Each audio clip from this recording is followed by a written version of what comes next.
महाराज जी एक श्लोक घर घर में लिखवाने के योग्य है, भागवत जी का श्लोक।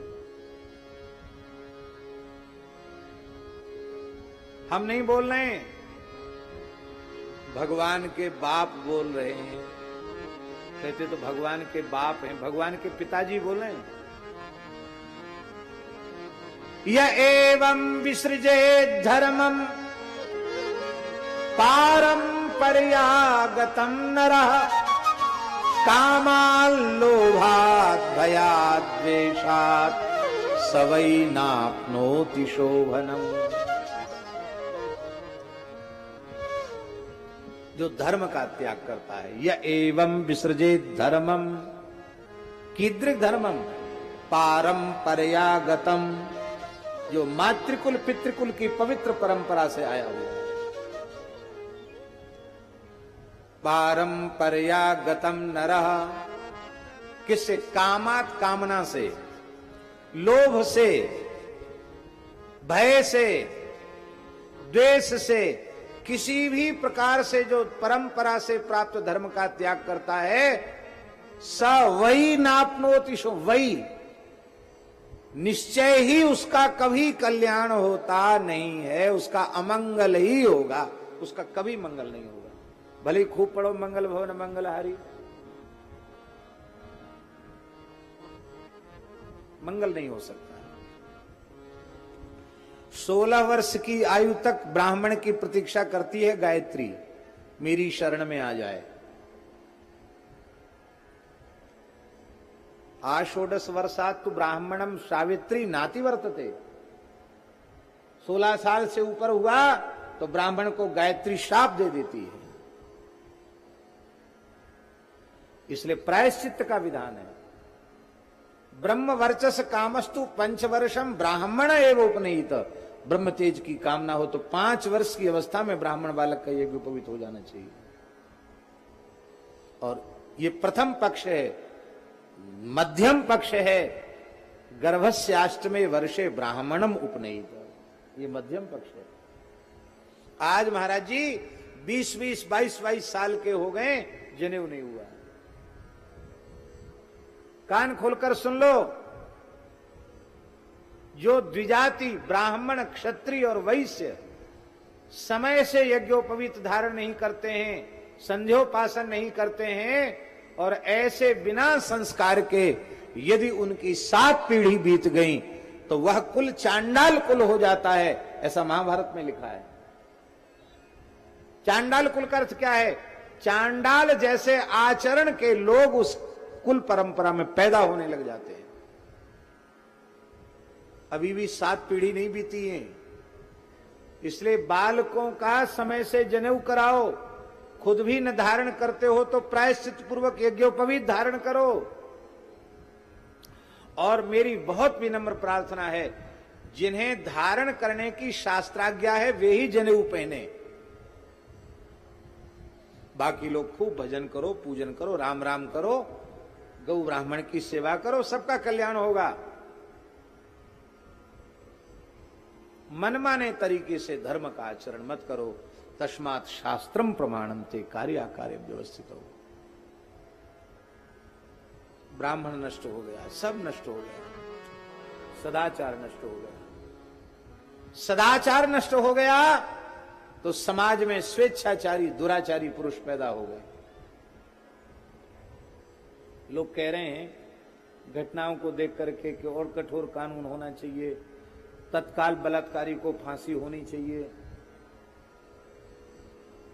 फांसी से भी ऊपर कोई सजा होती हो वो भी आप प्रावधान कर दें तो भी ये घटनाएं देश में रुकने वाली नहीं है। आप कहेंगे क्यों नहीं रुकने वाली हैं? व्यक्ति जब किसी विकार के आवेश में होता है तो उसको मौत भी भूल जाती, कुछ नहीं रहता उस समय उसके दिमाग में। तो हम जड़ से इलाज क्यों नहीं करते? हम ऐसी पवित्र शिक्षा, हम ऐसे पवित्र संस्कार क्यों नहीं देते हैं कि उनके मन में विकार आवे ही नहीं। उस समय इस देश का सौभाग्य उदित होगा जब प्राइमरी पाठशाला से लेकर विश्वविद्यालय तक बड़े बड़े गोष्ठ होंगे शिक्षा केंद्रों के, और बालक बालिकाओं को गोदुग्ध पिलाया जाएगा, गाय की छाछ पिलाई जाएगी, और एक चैप्टर, एक पाठ प्राइमरी से लेकर स्नातक तक एक अंश गो महिमा और गो संबंधी ज्ञान के संवर्धन के लिए शिक्षा व्यवस्था में रखा जाएगा। देश का सौभाग्य होगा। महाराज, फिर ऐसी घटनाएं नहीं घटेंगी। कुसंस्कार तो हम खूब दे रहे हैं, दिन रात दे रहे हैं, और सुसंस्कार देने के लिए हमारे पास बिल्कुल अवकाश नहीं है। घटनाएं कैसे रुकेंगी? खान पान शुद्ध तो होना चाहिए। एक बात बता देते हैं, भगवान श्री राम,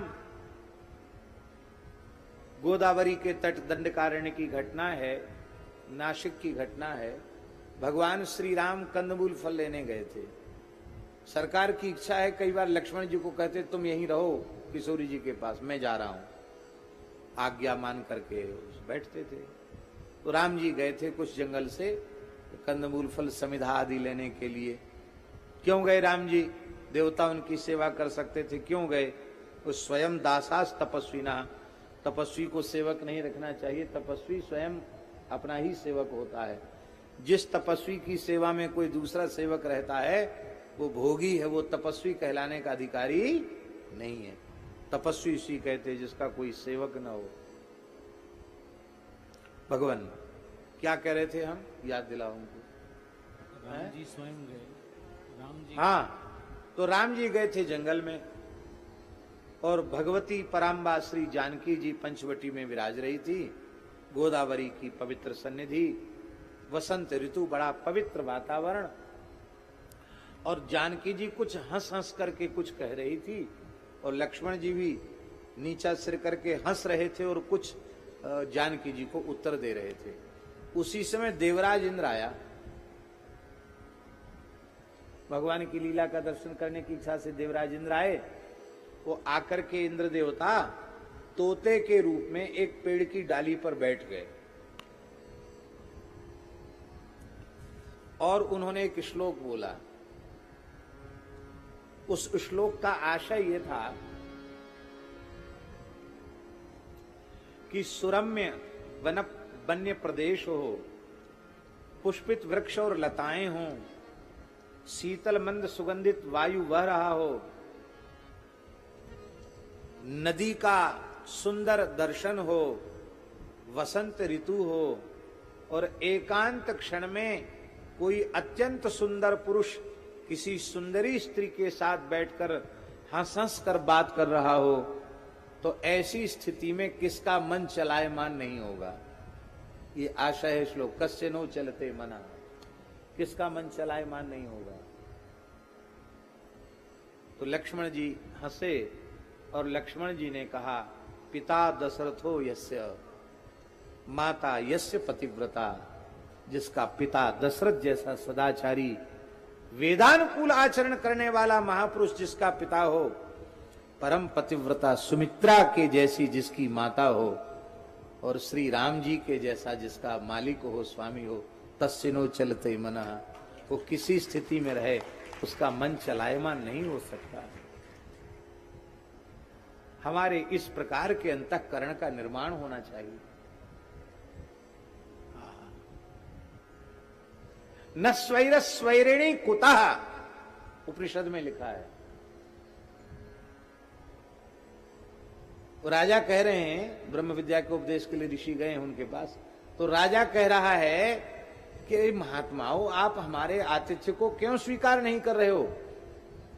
हमारे पूरे राज्य में नमेस्तेनो जनपदे न कदरियो न मद्यपाहा, मेरे पूरे जनपद में, मेरे राज्य में कोई चोर नहीं है, कोई मद्यपान करने वाला नहीं है, कोई मांस खाने वाला व्यक्ति हमारे राज्य में नहीं है, कोई चोर जुआर हमारे राज्य में नहीं है। और एक विशेष बात कहता महाराज वो राजा, वो कहता न स्वैरः स्वैरिणी कुतः, हमारे राज्य में कोई स्वेच्छाचारी पुरुष ही नहीं है, तो स्वेच्छाचारिणी स्त्री भला होगी कैसे। इसका मतलब है नारियां तो परम पवित्र हैं, इन्हें अपवित्र करने वाला स्वेच्छाचारी पुरुष है। ये स्वेच्छाचारिता को रोकने का उपक्रम करना चाहिए, और ये तब होगा जब हम गो भक्ति करेंगे, गो उपासना करेंगे, गव्य पदार्थों का आहार करेंगे, अपने आहार को शुद्ध करेंगे, तो हमारे चित्त की शुद्धि होगी। अब महाराज जी, सदाचार परायण पुरुषों के अभाव के कारण, दुराचारी पुरुषों के पैदा होने के कारण सतीत्व नष्ट हो गया। आप लोग गांव के हो, आपको कोई गंदगी न परोसी जाए, यही अच्छी बात है। ज्यादा पढ़ना लिखना नहीं, गांवड़े में रहकर माता पिता की सेवा करना, गौ माता की, ब्राह्मणों की, संतों की सेवा करना, नर्मदा जी में स्नान करना, खूब सीताराम सीताराम कीर्तन करना, इसी से कल्याण हो जाएगा। ज्यादा धनी मानी पढ़े लिखे लोग, आपको सुनकर आश्चर्य होगा, बड़े महानगरों में पढ़े लिखे लोग, श्रीमंत लोग, अच्छे पढ़े लिखे लोग, वे क्लबों में जाते हैं या घूमने फिरने जाते हैं, जो चीज नहीं खानी चाहिए वो खाते हैं, जो नहीं पीना चाहिए वो पीते हैं, और इसके बाद परस्पर एक दूसरे की स्त्रियों को लेकर के और वो विश्राम के लिए, शयन के लिए जाते हैं।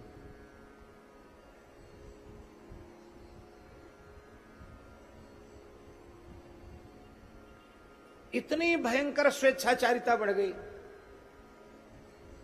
अब ऐसी स्थिति में लोभ रहित पुरुष, दानशील पुरुष, सत्यवादी पुरुष कहां से पैदा होंगे। ये दिव्य महापुरुष, लोभ रहित पुरुष, सत्यवादी पुरुष, दानशील पुरुष किसी सती साध्वी पतिव्रता माता के गर्भ से जन्म लेते हैं, किसी स्वेच्छाचारिणी कुलटा के गर्भ से पैदा नहीं होते हैं।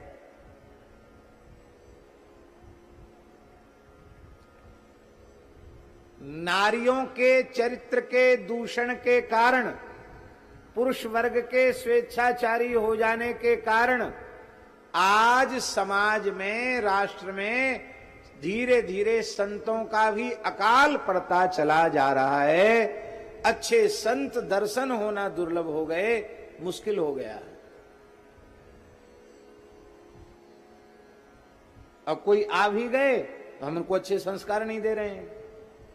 वो गांजा, भांग, अफीम, चरस, इसमें अपने जीवन को नष्ट कर रहे हैं।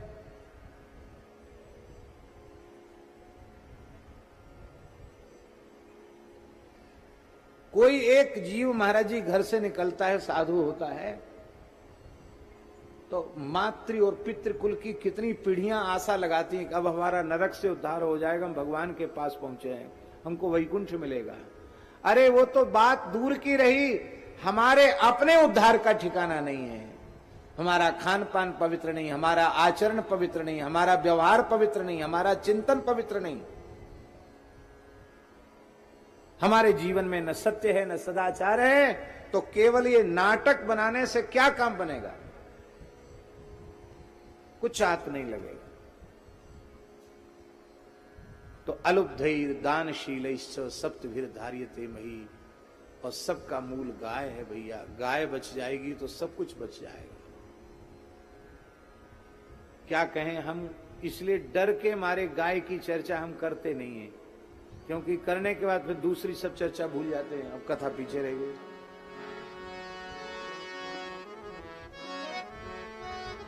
क्योंकि वेदना फूट पड़ती है।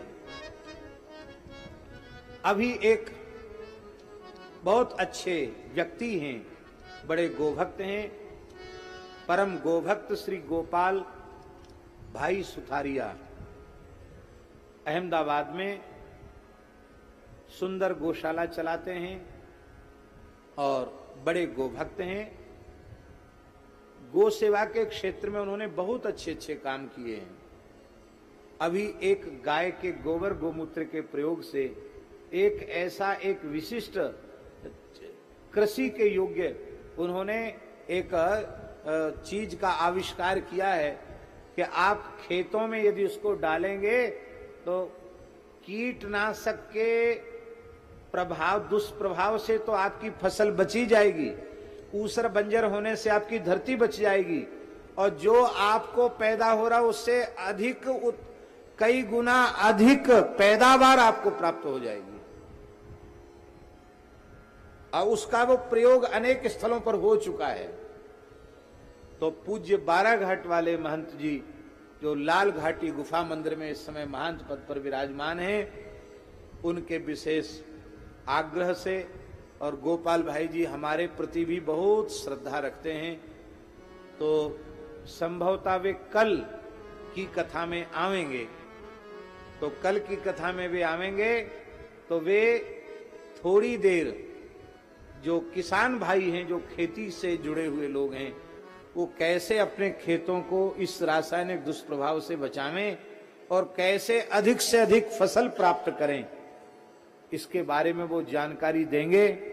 तो मेरा आग्रह है कि आप लोग जो किसानी खेती करते हो उनको ज्यादा से ज्यादा प्रेरित करना, जो बड़ी संख्या में लोग उपस्थित होंगे और उसका लाभ लेने बहुत जरूरी है। अभी तो हम लोग खूब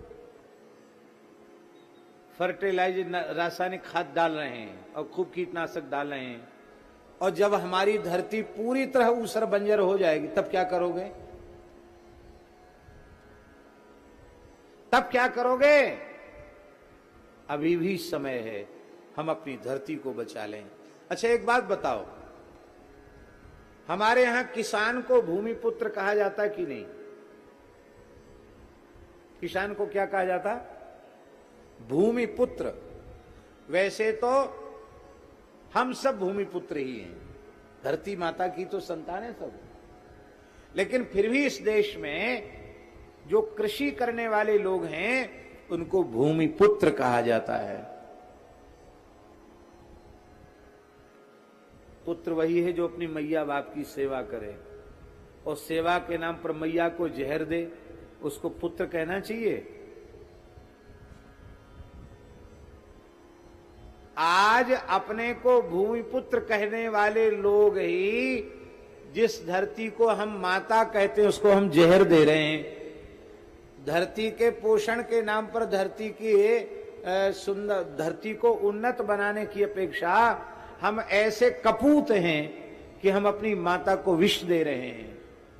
कितना भयंकर पाप है धरती को विष देना। इससे हम अपने आप को बचावें। तो देश का धर्म ब्राह्मण है और देश का अर्थ गाय है। विप्रधेनु सुर काम, काम रूपी पुरुषार्थ वो देवता है, क्योंकि सहयज्ञा प्रजा सृष्ट्वा पुरोवाच प्रजापति। यज्ञों के साथ प्रजापति ने, ब्रह्मा ने प्रजा की सृष्टि की, और यज्ञ मनुष्य करते हैं शास्त्र विधि से, तो उससे देवता तृप्त होते हैं, और परस्परम भावयन्तः, मनुष्य उनका यजन करते हैं और देवता प्रसन्न होकर उनके मनोरथों की पूर्ति करते हैं। तो कामनाओं की पूर्ति करने वाले देवता हैं, इसलिए काम रूपी पुरुषार्थ देवता हैं। उनका हित करने के लिए भगवान का अवतार हुआ, ब्राह्मणों का हित करने के लिए भगवान का अवतार हुआ, गोवंश की रक्षा के लिए भगवान का अवतार हुआ। अब चौथे कौन है महाराज जी? विप्रधेनु सुर संत। संत ये चतुर्थाश्रमी विरक्त महापुरुष, ये संत महात्मा, ये इस देश का सनातन धर्म का चरम पुरुषार्थ हैं, जिसका नाम है मोक्ष।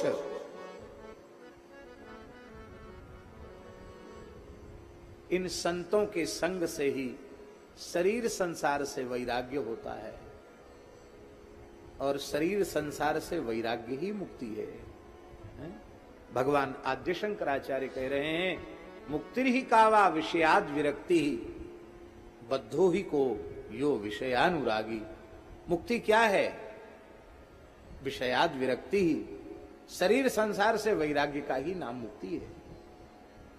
और ये संतों के संग के बिना मिलेगा नहीं। इसलिए मोक्ष क्या है?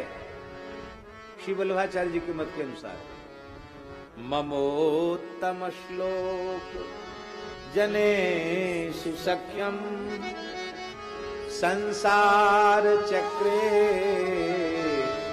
भ्रमतः स्वकर्मभिः तन्माययात्मात्मजदार गेहे स्वासक्त चित्तस्य न नाथ भूयात्।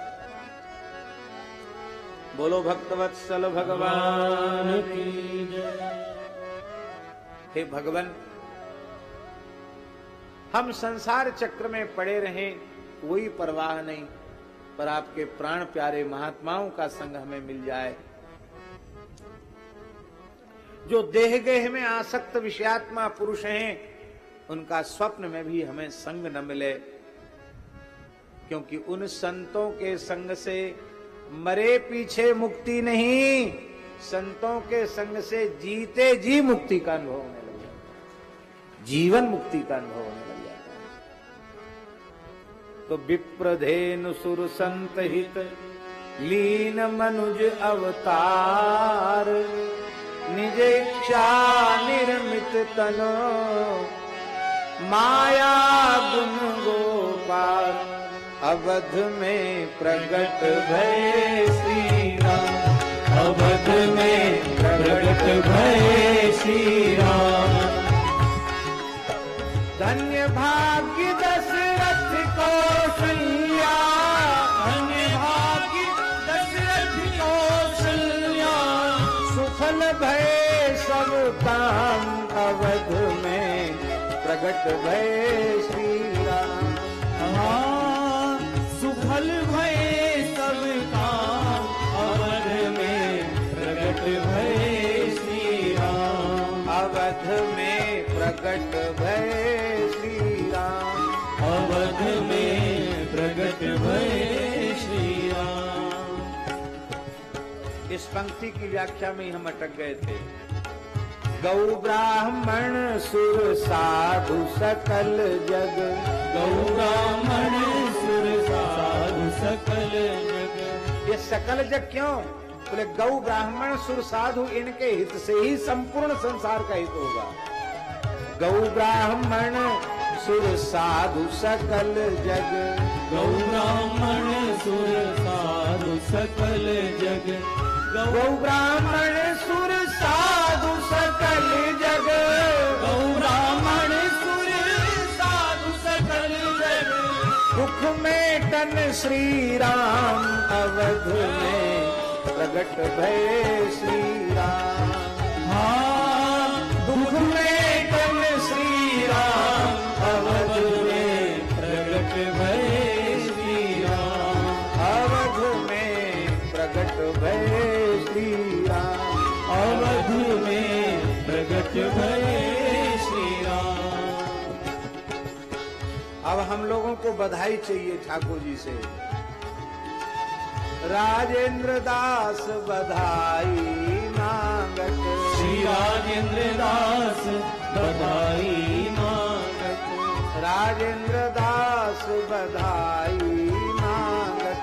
श्री राजेंद्र दास बधाई मांगत। राजेंद्र दास बधाई मांगत। श्री राजेंद्र दास बधाई मांगत। हृदय बसहु सुख धाम अवध में प्रगट भय श्री राम। हाँ, हृदय बसहु सुख धाम अवध में प्रगट भय श्री राम। अवध में प्रगट भय श्री राम। अवध में प्रगट भय श्री राम। अवध में प्रगट भय श्री राम। अवध में प्रगट भय श्री राम। श्री राम जन्मभूमि की जय हो। श्री राम लला ठाकुर की जय हो। अब जल्दी वह अवसर आने वाला है इस देश में जब भव्य श्री राम जन्मभूमि मंदिर का निर्माण का दर्शन हम लोग करेंगे और रामलला के प्राकट्य का उत्सव अयोध्या जी में मनाएंगे, कितने जल्दी अवसर आता है उसकी प्रतीक्षा है। हम ठाकुर जी से कह के आए थे, महाराज जी अयोध्या जी गए, जब वो विवादित ढांचा ढा दिया गया था उसके बाद की बात है। शासन ऐसे लोगों के अधीन था कि उस समय बड़ा मुश्किल था भीतर जाना, कोई पर्व का ही समय था। हम अयोध्या जी में थे तो कई घंटे अब ऐसे फंस गए लाइन में कि ना आगे निकल पावे ना पीछे जा पावे, फंस गए तो फंस गए। तो कई घंटे लगे रामलला के दर्शन करने में, और वहां टेंट में बैठे थे ठाकुर जी तंबू में, और वहां आधा मिनट भी खड़ा नहीं होने दिया गया। आधा मिनट तो बहुत होता है। पुलिस लगी हुई थी, प्रणाम भी ठीक से नहीं कर पाए, तो और सब प्रार्थना तो भूल गए। हम कह के आए रामलला ठाकुर से कि आप जब तक मंदिर निर्माण का मार्ग पूर्ण प्रशस्त नहीं होगा तब तक हम आपका आकर दर्शन नहीं करेंगे। उसके बाद अनेकों बार अयोध्या जी तो जाते ही रहते हैं, लेकिन हम कभी दर्शन करने नहीं गए। और जब पिछली बार भूमि पूजन था, शिलान्यास था, तो उस समय हम जड़खोर गोधाम में थे। हाँ, जड़खोर गोधाम में थे, चातुर्मास था। अब चातुर्मास में बाहर जाने का की विधि नहीं है, और संतों का बहुत अधिक आग्रह था, और भी जो बड़े लोग हैं उनका आग्रह था कि नहीं आपको तो आना ही चाहिए। तो हमारे पूज्य रेवासा वाले महाराज जी, उन्होंने कहा कि हमको जिम्मेवारी सौंपी गई है संघ की तरफ से, विश्व हिंदू परिषद की तरफ से, संत समाज की तरफ से, किसी भी स्थिति में उनको लाना है। स्वामी श्री गोविंद देव गिरी जी का संदेश आया, बोले आपका चातुर्मास से भग्न नहीं होगा अयोध्या जी आने में, राम जी के लिए तो सब कुछ छोड़ सकते हैं, आप आइए, और मान लो कोई विधि भंग होगी तो उसका प्रत्यवाय हम अपने सिर पे लेते हैं। संतों ने बहुत आग्रह किया, तुम कहा ठीक है हम जाते हैं। एक दिन पूर्व पहले पहुंचे हम। और विलक्षण बात, हमारे रामकुंज वाले महाराज जी रामार्चन करा रहे थे, पूज्य श्री रामानंदास जी महाराज। तो बोले रघुनाथ जी का रामलला का सहस्रार्चन होना है, और अब वो हमारे की तो अनुमति है, तो हम उस पहुंचे ही थे रामकुंज में। बोले आप गाड़ी में बैठ चलो, लेकिन ये सकता कि वहां आपका नाम भेजा नहीं गया, कल के लिए तो है, आज आपका नाम नहीं भेजा गया है, तो कोई बाधा उत्पन्न हो। मैंने कि कोई बात नहीं, भगवान की इच्छा, नहीं जाना है तो नहीं जाएंगे। तो बोले आप चलो, दोनों की गाड़ी में बैठ के गए।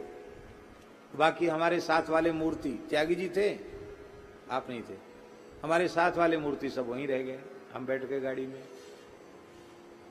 तो हर बार तो देखता था वो कि क्योंकि दूसरे दिन प्रधानमंत्री को आना है, बड़े बड़े लोगों को आना है, तो सुरक्षा बहुत कड़ी थी। तो देखते हैं कि कौन कौन किसका नाम है, किसका पास बना है, कौन आया कौन नहीं आया। और उस दिन ऐसी ठाकुर जी की लीला हुई, किसी ने देखा तक नहीं। हम सीधे वहां पहुंच गए, और वहां श्री रामलला का तुलसी पुष्प से सहस्रार्चन इस दास के हाथ से ही संपन्न हो। तो हमको लगा कि इसलिए राम जी ने बुलाया, भाई तुम रूस के गए, कह के गए कि अब बढ़िया सब होगा तब आएंगे, नहीं तो हमारा तो कोई वहां जाने का तो था, दूसरे दिन जाने का था, फिर दूसरे दिन भी वहां उपस्थिति हुई। अब बहुत अच्छी बात है, विश्वनाथ जी के मंदिर का भी दिव्य भव्य स्वरूप प्रकट हुआ है। भगवान चाहेंगे तो वहां भी जो एक विवादित ढांचा खड़ा हुआ है, जिसमें आज भी अनेकों हिंदू मंदिरों के चिन्ह अंकित हैं, उस विवादित स्थल में भगवान करें जैसा न्याय श्री राम जन्मभूमि के संबंध में हुआ है, ऐसा ही न्याय वहां जो विवादित ढांचा उसके संबंध में भी हो, और मथुरा जी में जो कृष्ण जन्मभूमि में विवादित ढांचा खड़ा है वहां भी न्याय हो, और वहां काशी में भी मथुरा में भी दिव्य भव्य मंदिरों का निर्माण हो, ऐसी हम भगवान से प्रार्थना करते हैं। अब दूसरी लीला, और एक कहूं निज चोरी, और एक कहूं निज चोरी, सुनुगे रे जा अति दृढ़ मति तोरी, सुनुगे अति दृढ़ मति तोरी, काग भूसुन संग हम दो, काग भूसुन संग हम दो, मनुज रूप जाने नहीं को, मनोज रूप जाने नहीं को, परमानंद प्रेम सुख फूले, परमानंद गाइए प्रेम सुख फूले, बीथिन फिरैं मगन मन भूले, बीथिन फिरहीं मगन मन भूले,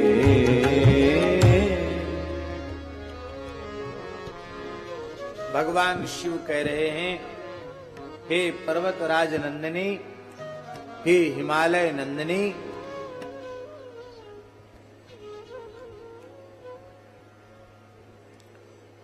हमारे एक निजी चोरी के प्रसंग को तुम सुनो।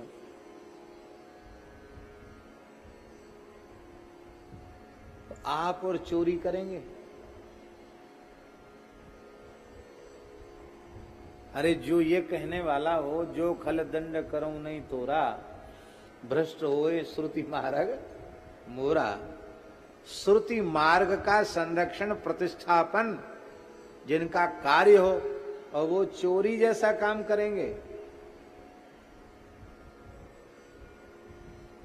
शंकर जी कह रहे हैं, बात को अत्यंत रहस्यमयी बतलाने के उद्देश्य से ही हम चोरी शब्द का प्रयोग कर रहे हैं। वैसी चोरी नहीं है, ये इस बात की चोरी है कि ये बात बहुत रहस्य की है, छिपी हुई बात है, और आज हम उजागर कर रहे हैं। क्यों उजागर कर रहे हैं? झगड़ा नहीं हो जाएगा। आपने इतनी अच्छी बात अब तक चुरा कर छिपा कर क्यों रखी? पहले हमको क्यों नहीं बताया? झगड़ा हो जाएगा। बोले हमें विश्वास है झगड़ा नहीं होगा। हम अपनी चोरी का प्रसंग आपको सुना रहे हैं, फिर भी कलह नहीं होगा। क्यों? क्योंकि अति दृढ़ मति तोरी, तुम्हारी मति अत्यंत दृढ़ है।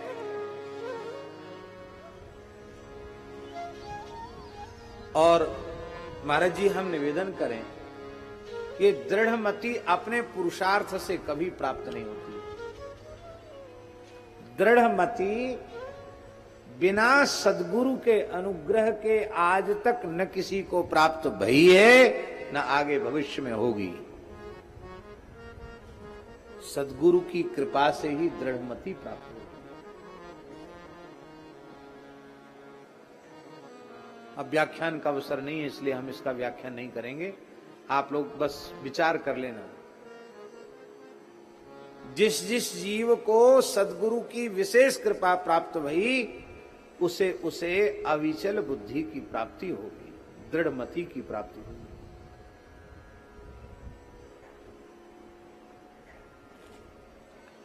इससे अधिक दृढ़मतित्व और क्या होगा। तजौ न नारद कर उपदेश,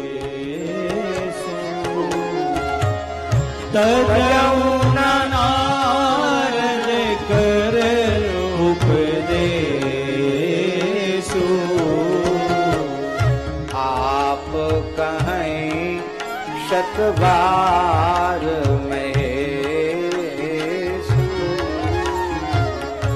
आप कहीं सरबार महेशु। एक तो ये दृढ़ता, दूसरी जन्म कोटि लग रगड़ हमारी, जन्म कोटि लग रगड़ हमारी, बरऊ शंभु नत रहूं कुंवारी, बरहु शंभु नत रहूं कुमारी। यही है दृढ़मति।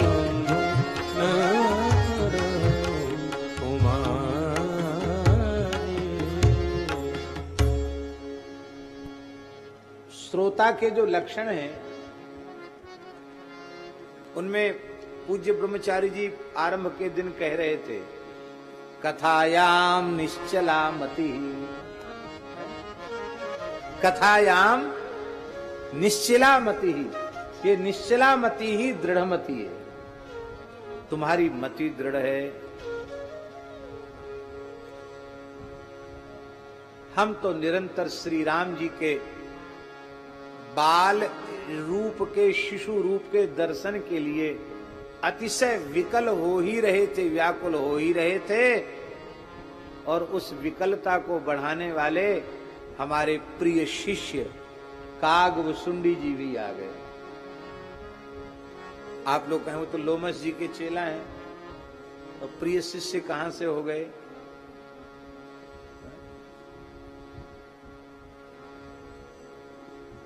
तुम त्रिभुवन गुरु वेद बकाना, शंकर जी त्रिभुवन गुरु हैं, तो कागभुसुंडी जी त्रिभुवन से अलग हो गए क्या?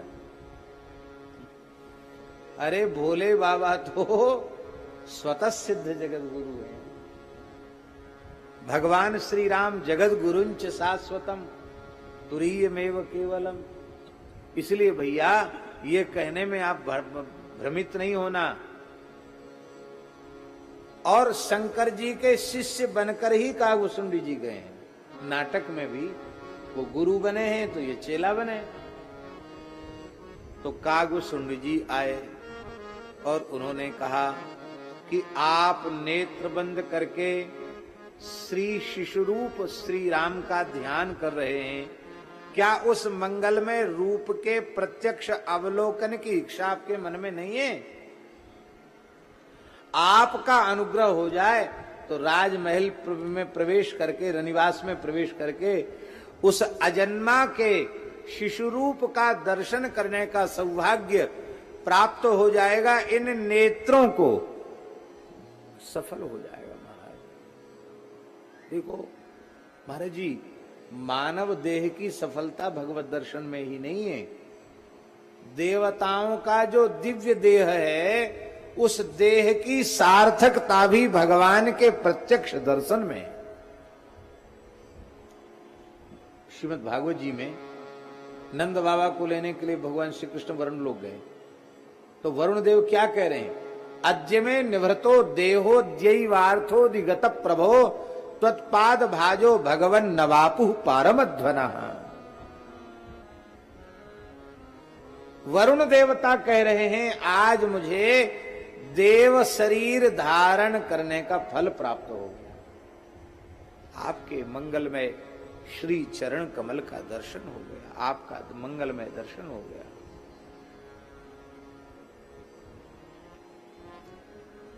भगवान शिव तो साक्षात परमात्मा ही है, उनका तो कहना ही क्या है, सच्चिदानंद स्वरूप ही है। शंकर जी सच्चिदानंद स्वरूप हैं, तो क्या समर्थ सदगुरु की कृपा से कागभुसुंड जी सच्चिदानंद कल्प नहीं है क्या? शंकर जी सच्चिदानंद हैं तो कागभुसुंडी जी भी सच्चिदानंद कल्प हैं। दोनों असामान्य हैं।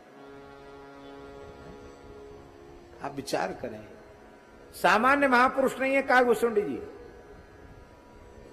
यहां बसत मोही सुनु खग ईसा, बीते कलप सात अरुवीसा। 27 कल्प तक श्री राम जी की लीला का दर्शन करने वाले कागभुसुंडी कोई सामान्य है? आप विचार कीजिए, जिनके आश्रम की ऐसी महिमा है उनकी महिमा को कौन कहेगा? देखी परम पावन तव आश्रम, गयो मोह संशय नाना। कागभुसुंडी जी भी कोई सामान्य महापुरुष नहीं है। कागभुसुंडी जी ने हमारी विकलता को और अधिक बढ़ा दिया, और हम दोनों मनुज रूप जाने नहीं को। मानवाकार में श्री अयोध्या की वीथियों में विचरने लगे और परमानंद का अनुभव करते हुए उस सुख में फूले हुए, अपने आप को विस्मृत होकर के भूले हुए हम विचर रहे थे। और फिर हमने तो एक वयोवृद्ध ज्योतिषी बाबा का, ब्राह्मण देवता का स्वरूप बनाया, और कागभुसुंडी जी ने हमारे चेला का रूप बनाया। गुरु जी के साथ कोई न कोई चेला सिद्ध साधक का जोड़ा है कि नहीं? गुरु जी के साथ कोई चेला होना चाहिए, आसन बासन लेने वाला, कम से कम कुछ न कुछ तो पोथी पत्रा उठाने वाला एक चाहिए कि नहीं चाहिए? तो हम कागभुसुंडी जी हमारे साथ थे, और हम लोग राजमहल में प्रविष्ट हो गए। गीतावली का एक पद,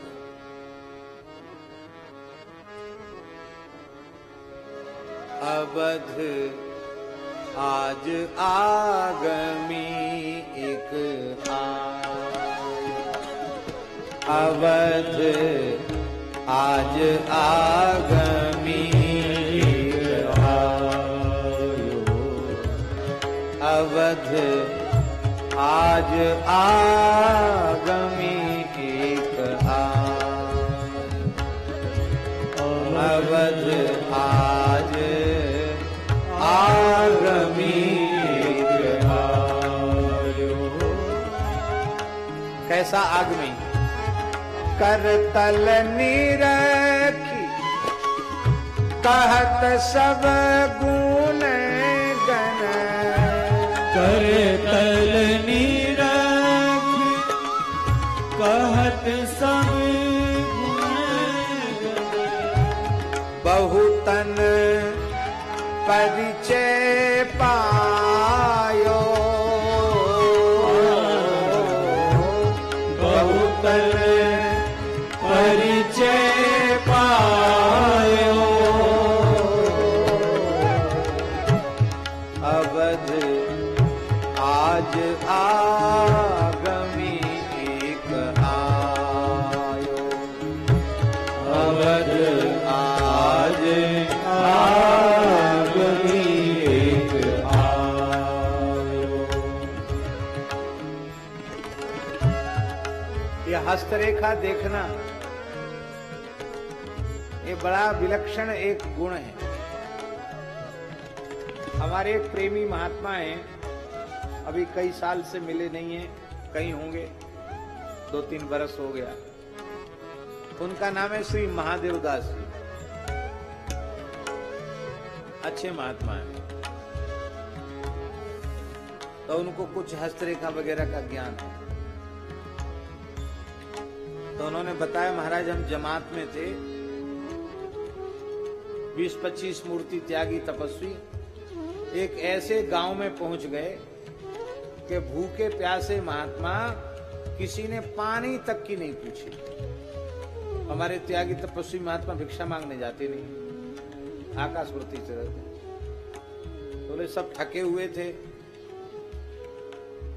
गर्मी भी थी। अरे बोले भैया बड़े खराब क्षेत्र में आए, साधु पे देख के कोई राम राम करने वाला नहीं है, कुछ भोजन की व्यवस्था तो हो, प्रसाद की। बोले स्कूल था, स्कूल के पास में हनुमान जी का मंदिर था, तो उसके सामने टीन पड़ा हुआ था, उसी के नीचे हम लोग सब बैठ गए। तो स्कूल की छुट्टी भई, दोपहर वाली छुट्टी, इंटरवल। और कुछ बच्चे बाबा जी अजूबा तो देखने आए बच्चे। तो महादेव दास जी बोले कि हम व्यवस्था करते हैं। कैसे? बोले ये है ना, ये हस्तरेखा वाली। किसी बच्चे को बुलाया, उसका हाथ देख के कहा तुम्हारे इतनी बहन है, इतने भाई हैं, यों हैं त्यों हैं, कुछ बात बता दी, वो सब सही निकली। अब तो महाराज तमाम बच्चे लाओ हम बाबा जी हमारा हाथ देखो, हमारा हले नहीं, किसी का नहीं देखते हमारे बात। बच्चों ने जाकर अध्यापकों को कहा, विद्यालय के अध्यापक भी ये चीजें ही ऐसी है, हर आदमी की इच्छा करती है हम हाथ दिखाएं। तो अध्यापक आ गए, बोले बाबा जी कुछ हमारा भी। अरे बोले भूखे प्यासे मर रहे हैं, कहां से हाथ वाथ देखेंगे। ऐसा विचित्र गांव है, कोई राम राम तक करने नहीं। अरे नहीं बाबा जी नाराज मत हो, एक आध बात तो हमारा हाथ देख के बताओ। तो हमने कोई बात ऐसी बताई, अरे महाराज एकदम सही बात है। अब बोले हमारा भी देख दो। ऐसे वैसे नहीं देखेंगे किसी का, तब कैसे देखेंगे। तुम्हारा सामान बताओ क्या लाम है। महात्मा तो महात्मा ठहरे, इतना घी ले आओ, इतना दूध ले आओ, इतना दही ले आओ, इतना फल ले आओ, बता दिया उन्होंने। अब महाराज आ गए, सब सामान आ गया। तो बोले जहां खाने पीने को नहीं मिला था जिस गांव में, कहते हम लोग 3 दिन रुके, भेंट पूजा भी भई। कैसे?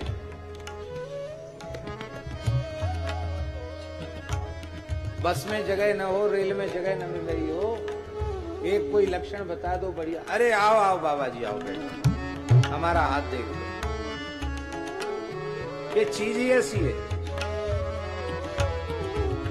करतल नीरखी कहत सब गुण गण, करतल नीरखी कहत सब गुण गण, बहुतन पर जो पायो पायो, बहुतन पर जो पायो,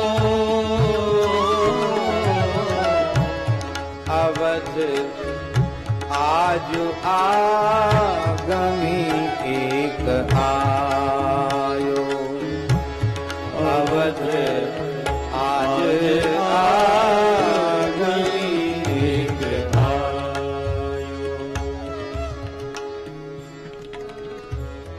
शंकर जी ने कहा कि चलें महल में। कहा गुशुंडी जी, बोले गुरुजी ऐसे नहीं महल में घुस पाओगे, चमत्कार को नमस्कार होता है, कुछ चमत्कार दिखाना पड़ेगा। शरयू जी में स्नान किया, गुरु शिष्य ने और बढ़िया तिलक स्वरूप धारण करके माला वगैरह धारण करके बैठ गए। गुरुजी तो समाधि का पुराना अभ्यास वो ध्यान में हो गए और शिष्य प्रचार करने लगे। क्या गोस्वामी जी, अरे बड़े हिमालय के सिद्ध हैं, ये सौभाग्य है अवधवासियों का जो श्री अवध में ये पधारे। हमारे गुरुजी महाराज बर्फानी बाबा हैं, बड़े सिद्ध तपस्वी हैं, उच्च कोटि के महात्मा हैं, त्रिकालदर्शी।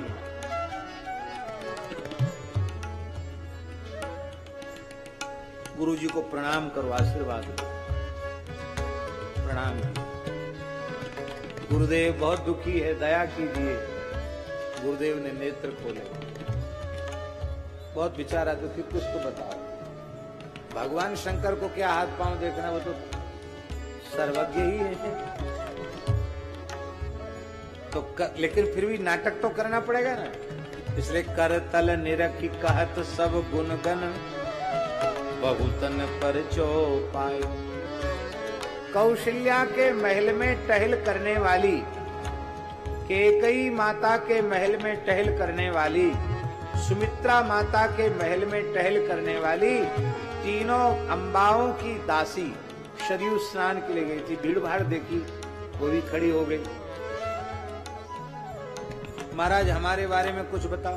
अरे तुम्हारे बारे में क्या बताएं, तुम चक्रवर्ती महाराज दशरथ की महारानी कौशल्या की दासी हो, अमुक तुम्हारा नाम है, अमुक जगह की रहने वाली हो।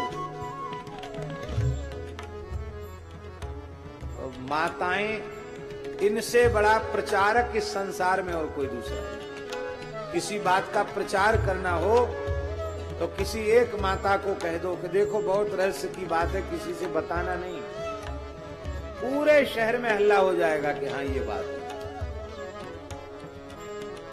माताएं अन्यथा नहीं मानना।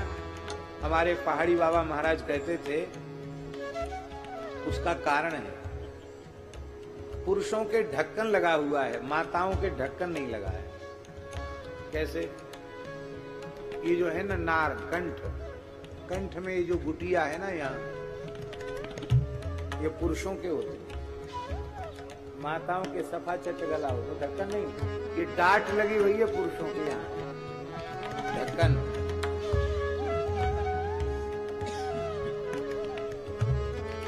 अब माताओं के डांट लगी नहीं है, उनका हृदय बड़ा भोला होता है, इसलिए जल्दी प्रचार कर देती।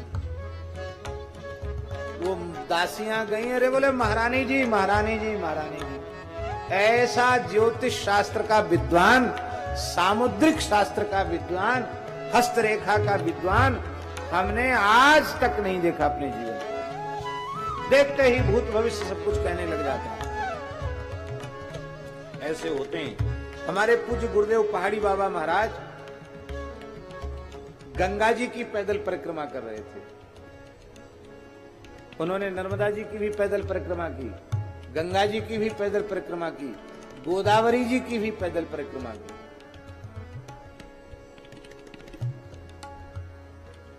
तो उन्होंने बताया कि फर्रुखाबाद तरफ थे गंगा जी के किनारे, तो एक वयोवृद्ध ब्राह्मण एक पीपल के नीचे बैठे थे गंगा जी के किनारे,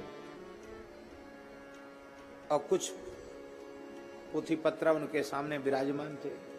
और कहते हम वहां से स्नान ध्यान करके अखंड विभूति धारण करते थे। एक लंगोटी शरीर पर थी, कुछ नहीं, एक कौपीन, अखंड भस्म और हाथ में ब्रह्मपात्र और एक कमरिया। चले बोले हम जैसे ही वहां से निकले तो वो वयोवृद्ध ब्राह्मण दौड़े मेरे पीछे, सीताराम सीताराम बाबा रुको। अब वो वृद्ध थे, हम जवान थे। यज्ञ की पूर्णाहुति हो रही है, हम लोग यही चित्र छवि से पूर्णाहुति का दर्शन कर लें। बोलो यज्ञ नारायण भगवान की जय। तो भगवान अब हो गया दर्शन, अब दूसरा दिखाओ। तो भगवान नारायण क्या कह रहे थे? हाँ, तो बोले कि वो महात्मा आए, ब्राह्मण देवता।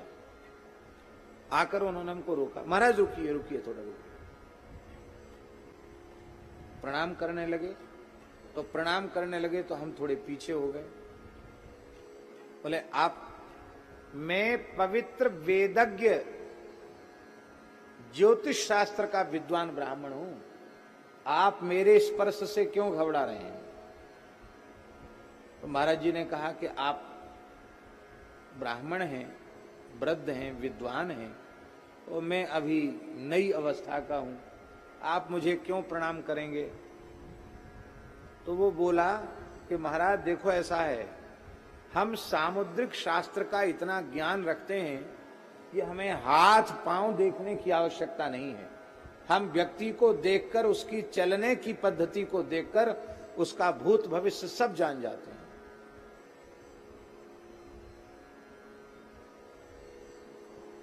पहली बात हम आपसे पूछते हैं, आपके बाएं पैर की अनामिका उंगली में अमुक और तिल का चिन्ह है कि नहीं, देख लो आप। महाराज जी ने देखा, तिल का चिन्ह था।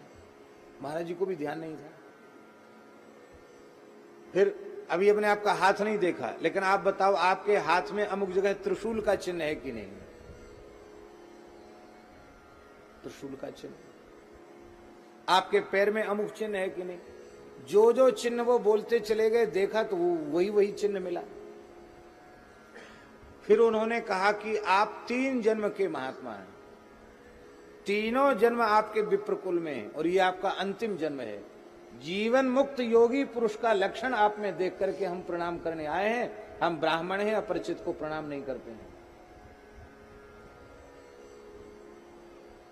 आप 3 जन्म के साधु हैं, 3 जन्म के योगी हैं, 3 जन्म के ब्रह्मचारी, आपका अंतिम जन्म है। महाराज जी कहते थे पूरे देश में घूमे पर ऐसा विद्वान हमें ज्योतिष शास्त्र का कोई मिला नहीं। तो होते हैं, क्योंकि ज्योतिषा मैनम चक्षु, ज्योतिष शास्त्र भगवान के नेत्र हैं और नेत्र के साथ पुराने महापुरुषों में तपबल होता था, इष्टबल होता था। उससे वे जो कुछ कह देते थे वो सत्य हो जाता था। करतल निरखी कहत सब गुणगण, बहुतन पर जो पायो, बहुतन पर जो पायो। कौन है वे महापुरुष जो इस प्रकार से सामुद्रिक शास्त्र का ज्ञान रखते हैं? बूढ़ो बढ़ो, बूढ़ो बड़ो प्रमाणिक ब्राह्मण, बूढ़ो बड़ो प्रमाणिक ब्राह्मण, शंकर नाम सुहायो, शंकर नाम सुहायो।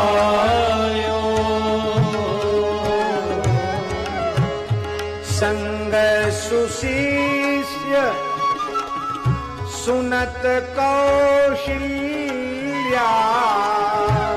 संग सुशिष्य सुनत कौशल्या, भीतर भवन बुलायो, बुलायो, भीतर भवन बुलायो,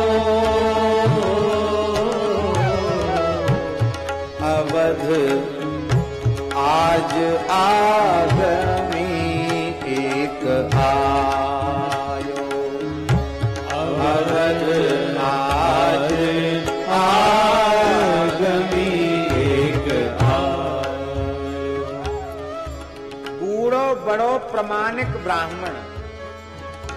ब्राह्मण अप्रमाण नहीं होता, प्रमाण ही होता है। लेकिन वयोवृद्ध ब्राह्मण, ज्ञानवृद्ध और वयोवृद्ध दोनों एक साथ हो तो वो परम प्रामाणिक होता है। युवा की वृत्ति में कुछ न कुछ चांचल्य होता है, इसलिए वयोवृद्ध ब्राह्मण विशेष प्रामाणिक माने गए। उनके पास अपने पूरे जीवन का अनुभव होता है। आजकल की स्थिति तो दूसरी है। हमने पुराने संतों से सुना, हमारे महाराज जी कहते थे, गुरुदेव भगवान पहाड़ी बाबा महाराज, वो कहते थे कि इतने लोगों पर विश्वास नहीं करना चाहिए। कौन कौन? बोले बाल जोगी, वैद रोगी, सूर पीठ घावरे, कीमिया हुए भीख मांगे, इन्हें मत पतियाओ रे। कितने लोगों पे विश्वास मत करो। बाल जोगी,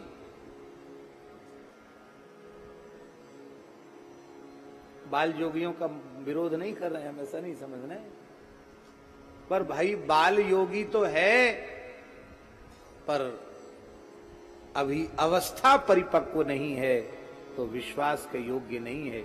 अवस्था में परिपक्वता आनी चाहिए। देखो, ज्ञान भी अवस्था से पकता है, पचता है।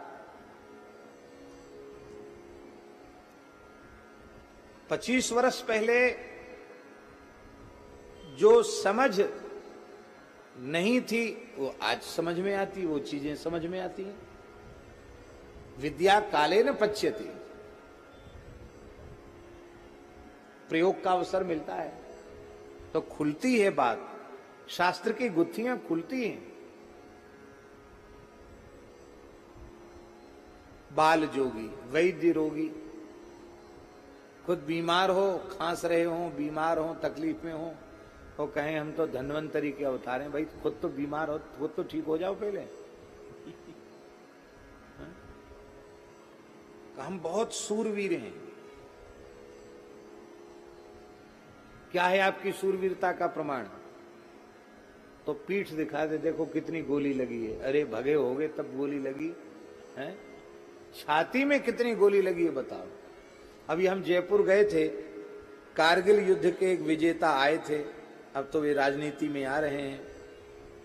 तो उन्होंने अपनी छाती खोल के दिखाई, बोले हमको देखो 18 गोली लगी हुई है और हमने विशेष पुरस्कार सेना का प्राप्त किया और आदरणीय देश के प्रधानमंत्री मोदी जी ने हमारा विशेष सम्मान किया। कितने बताते हमने पाकिस्तानी मारे थे?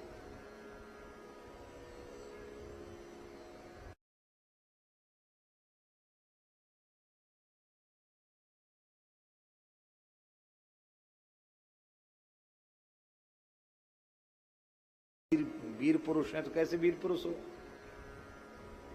और कीमिया हुए भीख मांगे।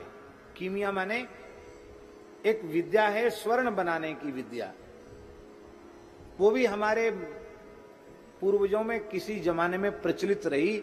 आप लोग संदेह न करें, स्वर्ण बनाने की भी विद्या है। और अभी कोई जानकार हो सकता, कोई जानकार हो उसके, हमें पता नहीं है, न हम इस विषय में जानते हैं।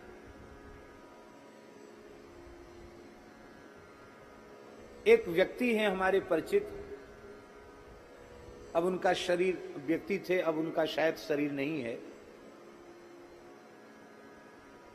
तो एक ग्रंथ उनके पास है, वो बोले आप इसको ले लीजिए। सिख परंपरा के लोगों ने भी आकर उनका सत्कार किया था विशेष। हरिमंदिर साहब में एक गुरुमुखी में लिखा हुआ कुछ ग्रंथ उन्होंने अर्पित किया था। एक बहुत वृद्ध व्यक्ति आया महाराज जी, और वो वैश्य कुल में, उनके चरणों में साष्टांग प्रणाम किया। अब प्रणाम क्यों? बोले आप हमारे पूर्व जन्म के गुरु हो, आप महान योगी थे और अमुक क्रिया बिगड़ने के कारण आपको दूसरा जन्म लेना पड़ा वैश्य कुल में, और आपने कुछ पुस्तक और कुछ चीजें धरोहर के रूप में रखी थी, और वो गुरु जी को दे दें, क्योंकि मैं भी अब जाना चाहता हूं ऊपर के लोकों में। वो सिद्ध था महाराज जी, हजारों साल की आयु थी उसकी। वो बंडल बांध करके दे करके गया, तो बोले उसमें हमने एक पुस्तक सिख परंपरा की ऐसी मिली जो गुरु नानक देव जी के काल की लिखी हुई थी, जो आज भी सिखों के पास सुरक्षित है। उन्होंने हमारा विशेष सत्कार किया। बोले उसी में एक पुस्तक ऐसी है जिसमें स्वर्ण बनाने की विद्या का पूरा वर्णन है। और महाराज में एक जन्म तो मेरा बिगड़ गया इसी सोना बनाने की विद्या में, और अब हम चाहते हैं किसी सुपात्र को दें, आप ये पुस्तक ले लीजिए, बड़ी सरल विधि है, आप सोना बनाइए। मैंने कहा हाथ जोड़ के प्रार्थना है, आपका जन्म बिगड़ गया, हमारा मत बिगाड़ो। किसी को भी चाहिए हो उसको दे देना, हमको सोना वोना बनाने की विद्या हमको नहीं सीखनी, हमको जाने नहीं सोना बनाने की विद्या। हमारे निकट वाले संतों ने कहा आपने बहुत खराब किया, मना कर दिया। कितनी श्रद्धा से कुछ ले तो नहीं रहा था, दे रहा था, पुस्तक रख लेते। हमने कहा नहीं, हमको आवश्यकता नहीं। सोना बनाने की विद्या है, और कोई कहे हमको सोना बनाना आता है और फिर भीख मांगे कि रुपए 2 रुपए का सवाल है दे दो, तो भैया तुम सोना बनाना जानते हो तो भिक्षावृत्ति क्यों कर रहे हो? इन पर विश्वास नहीं करना चाहिए। इसलिए बाल जोगी नहीं, वृद्ध योगी होना चाहिए, वयो वृद्ध ज्ञान वृद्ध होना चाहिए। आए रनिवास में महल में प्रवेश हुआ। अब वयोवृद्ध को तो प्रवेश मिल गया भीतर। शंकर जी ने अपना नाम रखा शंकर दत्त शर्मा, और कागभुसुंडी जी ने अपना नाम रखा भुसुंडी दत्त शर्मा। ये गुरुजी हैं और ये शिष्य हैं। गुरुजी तो भीतर चले गए, शिष्य को कहा कि देखो ऐसा है, वो रनिवास है, वहां पुरुष वर्ग का प्रवेश नहीं है, अपरिचित पुरुष का प्रवेश नहीं है। गुरुजी तो बड़े बूढ़े हैं, जा सकते हैं, पर चेला बिल्कुल जवान है, चेला नहीं जा सकता भीतर। तो कहा आप यहीं रहो। कागभुसुंडी जी के नेत्र भराए, बोले गुरुजी कोई जुक्ति लगाओ। शंकर जी ने नेत्रों के इशारे से कहा हमको भीतर जाने तो दो, आदर पूर्वक तुमको बुलाया जाएगा, थोड़ा धैर्य रखो। कागभुसुंडी जी वहीं बैठ गए, भुसुंडी दत्त शर्मा जी वहीं बैठ गए। शंकर जी भीतर पधारे, स्वागत सत्कार हुआ। बोले महाराज छोटे छोटे लाल जी की हस्तरेखा आपको देखनी है। शंकर जी ने कहा माताओं, मैं हिमालय का योगी हूं, मुझे खुद भी स्मरण नहीं कि मेरी क्या आयु है। शंकर जी की क्या आयु है? वो तो सनातन परमात्मा है, सदा शिव है, नहीं तो सदा शब्द व्यर्थ हो जाएगा। बोले हमें अपनी आयु का कोई पता नहीं है, आंखें थोड़ी कमजोर हैं, पलक भी बहुत भारी हो गए हैं,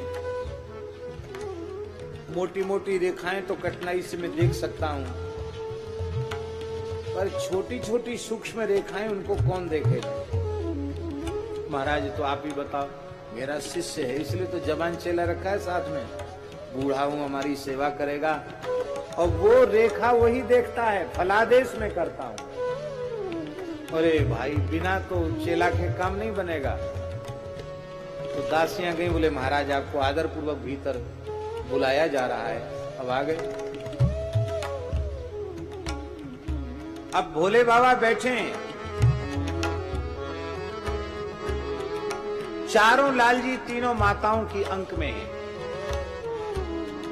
एक एक करके माताएं लाल जी को भुसुंडी दत्त शर्मा की अंक में देती हैं।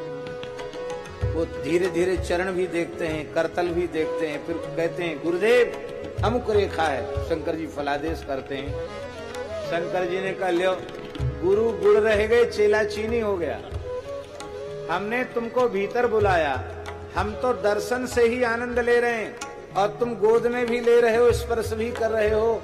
अरे हमारे अनुग्रह से तुम यहाँ तक आ गए, अब हमारे ऊपर तुम भी कुछ न कुछ ऐसी दया करो कि लाल जी को गोद में पधराने का हमें भी सौभाग्य मिले। ये आंखें बोलती हैं, पर इनकी भाषा कोई नागर ही पढ़ता है, सब लोग पढ़ नहीं पाते हैं। आंखों आंखों में बातचीत हो गई। तो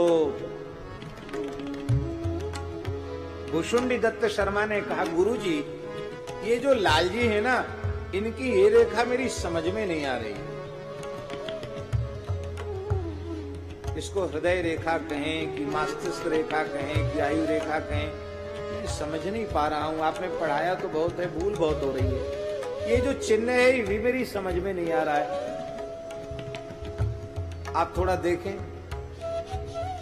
हाँ, इसका प्रयास करता हूं। गोद में से राम जी को उठा के शंकर जी की गोद में दे दिया। अब करतली लिख के ऐसे ऐसे देखते हैं, नेत्र भर आते हैं। रामलला के करतल, रामलला के चरण तल, एक एक चिन्ह को देखते हैं। गदगद होकर के फलादेश कहते हैं।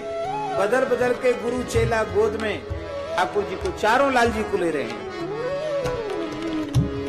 पाय पखारी पूज दियो आसन, पाए पखारी पूज दियो आसन, बसन पहिरायो,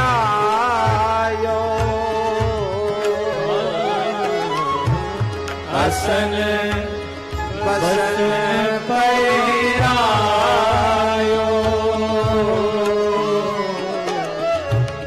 मेले चरण चारु चार्यों सुत, मेरे चरण चारु चारों सुत, माथे हाथ दिवायो, दिवायो, माथे हाथ दिवायो, अवध आज आगमी एक आयो, अवध आज आगमी एक चरण धोए, आसन पर बिठाया, मधुपर्क आदि निवेदित किया, वस्त्र पधराए पहराए और चारों लालजियों को चरणों में दंडवत कराया। भोले बाबा चरण पीछे खींचने लगे। कैसे प्रणाम करवावे? धीरे से वसुंड दत्त शर्मा चेला ने गुरुजी को धीरे से दबा दिया। नाटक बिगड़ जाएगा। अब ब्राह्मण बन के आए हो तो ब्राह्मण का तो धर्म ही है सबको आशीर्वाद देना। आपको आशीर्वाद देना पड़ेगा। चरणों में प्रणाम करवाया है। चारों लालजी तो बहुत प्रसन्न हैं कि हमें अपने आराध्य की चरण वंदना करने का सौभाग्य मिल गया। और ऊपर से हाथ, उनका मस्तक पर हाथ पधराया है। नख शिख बाल बिलो की विप्रतन, नख सिर बाल बिलोगी पुलक नयन जल छायो, पुलक नयन जल छायो, ले ले गोद। कभी कागभूषण जी, कभी शंकर जी। ले ले गोद कमल कर नीर खत, ले ले गोद कमल कर निरेखत, पुर प्रमोद नामायो अमायो, पुर प्रमोद नामायो, अवध आज आगमी एक आयो, अवध आज आगमी एक आयो। भविष्य सुना रहे हैं भोले बाबा। क्या? जन्म प्रसंग कहो कौशिक मिस। जन्म प्रसंग कहो कौशिक मिस। जन्म का प्रसंग था, माने कुछ ऐसी रहस्यात्मक बातें जो किसी को पता नहीं थी, वो बातें भी भोले बाबा ने बताई।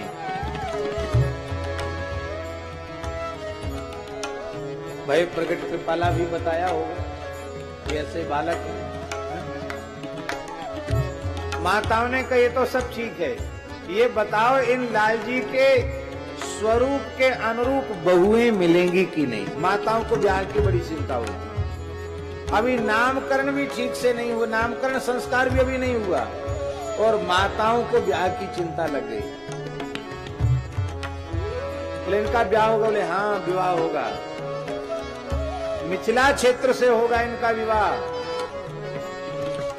तो सबका एक जगह, हाँ बोले ऐसे संस्कारी बालक हैं, एक ही घर में चारों की ससुराल होगी। तो बाबा कितनी उम्र में विवाह होगा? बोले जब सिद्धाश्रम से महर्षि विश्वामित्र आ जाएं मांगने के लिए लाल जी को, तो विलंब मत करना, तुरंत दे देना। बस वो लेके जाएंगे और बहू लेके आएंगे। इसलिए पूरे रामचरित्र को उठा करके आप देखिए, दशरथ जी बहुत व्याकुल हैं राम जी को भेजने के लिए, लेकिन माताओं के पास जैसे ही राम जी गए हैं, माताएं तो आरती का थाल सजा के बैठी थी। क्यों? भोले बाबा बता गए ना, विश्वामित्र जी आए तो समझना विवाह का मुहूर्त ही लेके आए, इसलिए उन्होंने आरती करके जल्दी लाल जी को विदा कर दिया है। सीता जी के स्वयंवर का वर्णन शंकर जी ने किया।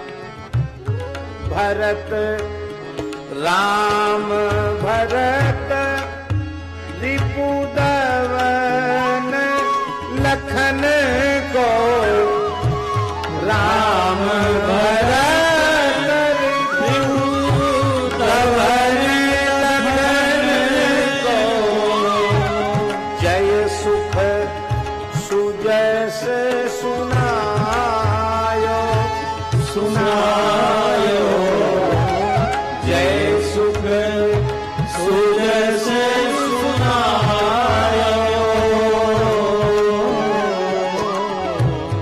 अवध आज आगमी एक अवध आज